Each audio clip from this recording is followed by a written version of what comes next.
Bonjour à tous, bienvenue sur ma première vidéo sur ma chaîne YouTube. Dans cette vidéo, je vais vous présenter l'aménagement de mon véhicule, les produits et le matériel que j'utilise pour ma société de nettoyage. C'est parti. Bon, avant de commencer, je me présente, je m'appelle Riyad, j'ai 23 ans, j'ai créé ma propre société de nettoyage dans différents types de nettoyage d'ailleurs, que ce soit l'automobile, mobilier, vitres, vitrines, façade et terrasses. À travers les vidéos, mon objectif est de vous montrer l'évolution de mon entreprise et surtout de vous apporter mon expérience pour les personnes qui aimeraient se lancer. Vous retrouverez différents types de vidéos, conseils, des méthodes ou même encore des vidéos satisfaction tout simplement, des vidéos nettoyage d'une heure, sans coupure, sans interruption, du début jusqu'à la fin. Bon, on va commencer par l'aménagement de mon véhicule. Faut savoir que l'aménagement de mon véhicule, c'est moi qui l'ai fait. J'ai jamais fait ça auparavant, donc je suis plutôt content et fier du résultat, même si je sais qu'il y a pas mal d'imperfections, que ça soit ici, que ça soit là également. Voilà, j'en suis quand même fier et content. À savoir que l'aménagement va évoluer encore cette partie-là. Donc sur la droite, il y aura des rangements pour mes bouteilles de produits ou même encore mes sprays. Allez, on commence avec le matériel. Donc on va retrouver une table. Donc une grande table pliante qui est facile à mettre, rapide à mettre, que j'ai dû acheter à Ikea, une trentaine d'euros. Il faut savoir que je mettrai les tarifs de chaque matériel tout au long de la vidéo. Une table qui me permet de poser tous mes produits, mes affaires, mais également de nettoyer les tapis des clients pour pas me casser le dos, pour pas le faire au sol. Ensuite, on va retrouver une corbeille. À l'intérieur de cette corbeille, on va retrouver de l'éclairage type LED lorsque j'interviens dans des parkings souterrains par exemple. Une petite rallonge, une multiprise, voilà, un enrouleur, une autre rallonge, des sacs poubelles et puis des sacs remplis de microfibres neufs. À savoir que cette corbeille me sert également pour mes prestations à domicile, les nettoyages canapés, chaises, fauteuils et tout ça. Tout mon matériel à l'intérieur et puis je monte directement chez le client, ça me permet d'éviter de faire plusieurs allers-retours. On va retrouver également des bidons de 25 litres chacun, remplis d'eau simplement. Et je vais vous expliquer un peu plus tard dans la vidéo à quoi ça me sert. En l'occurrence, ils sont vides actuellement, tout simplement parce que j'ai eu une prestation extérieure un peu plus tôt dans la journée, que j'ai pas eu le temps de les remplir. On continue avec des seaux.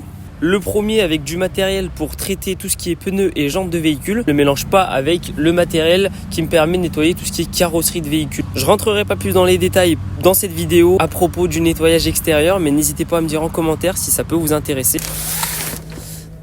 Dans ce carton, on va retrouver tout ce qui est produit. Pour le moment, c'est dans un carton, mais ça va changer. Comme je vous disais en début de vidéo, d'ici quelques mois, je vais mettre des rangements par là et sur la portière, voire même sur la deuxième portière. Donc tous mes produits qui sont là seront rangés proprement et pas dans un carton. On va retrouver des produits qui sont déjà mélangés. Il y a également ceux-là qui sont déjà prêts à l'emploi, c'est ceux que j'utilise le plus. Et également des produits qui ne sont pas encore mélangés. Je me fournis depuis quelques mois chez Koch Chimie, une marque que j'apprécie vraiment bien. En termes de rapport qualité-prix, je trouve que c'est vraiment le mieux. Je vous laisserai aller faire le tour sur le site de Maniac Auto où vous pourrez retrouver différents produits de la marque Koch Chimie. Donc voilà, j'ai sorti tous les produits, donc que ce soit pour l'intérieur, pour l'extérieur, que ce soit pour les tissus, les plastiques, vraiment tout est là. De la portière de boîte, on va retrouver un rangement avec tous mes pinceaux, donc les différents pinceaux pour les différentes surfaces à nettoyer, une brosse à poil souple, à poil rêche.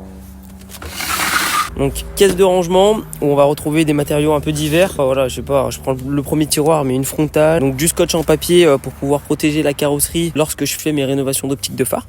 Un masque de protection pour tout ce qui est produit, des éponges magiques.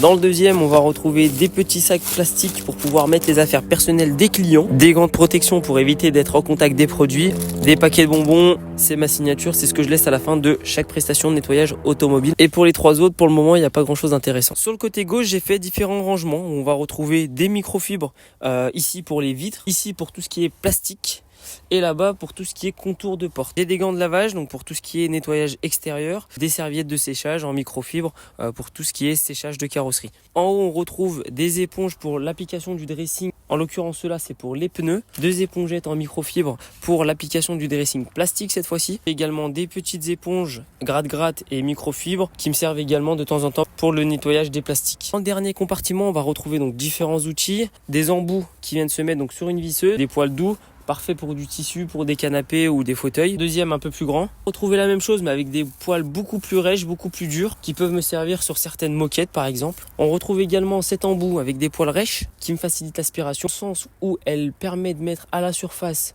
tout ce qui est incrusté dans la moquette et derrière pouvoir aspirer plus facilement, tout simplement. On retrouve également cet outil qui me permet de retirer facilement les poils d'animaux, une brosse en caoutchouc qui me permet également de retirer les poils d'animaux. Pour ma part, je préfère celle-ci à la première.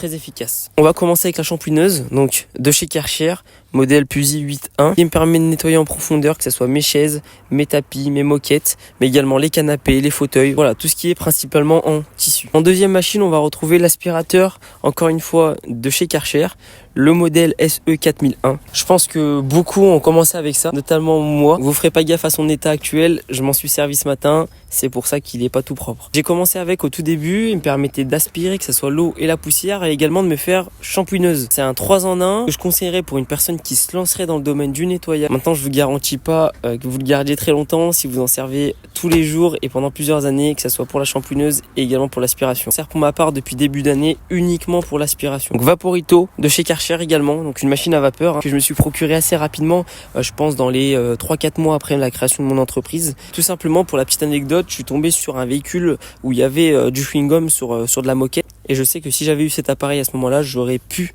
l'enlever. Après 4-5 mois de nettoyage, j'ai réinvesti dans cette machine que je conseille à tous.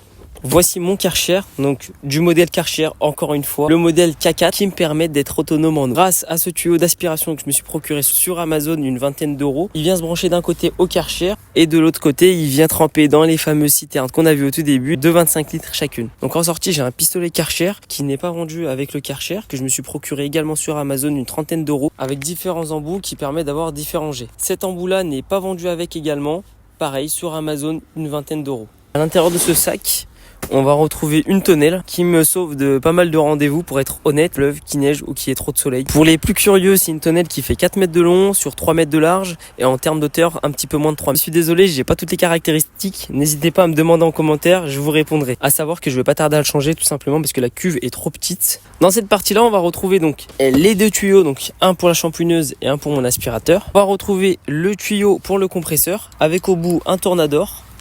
On va retrouver une caisse avec du matériel qui me permet uniquement pour les prestations extérieures. Et on va retrouver différents bidons, les shampoings carrosserie, un bidon d'eau et mes différentes réserves de produits, que ce soit pour les vitres, les plastiques et les tissus. Puis une planche que je pose par terre qui me permet de ne pas me faire mal aux genoux lorsque je fais les jambes par exemple. Voilà, c'est la fin de la vidéo, j'espère qu'elle vous aura plu. N'hésitez pas à me dire en commentaire ce que vous en avez pensé et ce que vous aimeriez voir sur ma chaîne YouTube. En attendant, je vous laisse me rejoindre sur Instagram et sur TikTok. J'essaie de partager pratiquement tous les jours du contenu. N'oubliez pas de liker et de vous abonner et on se dit à la prochaine.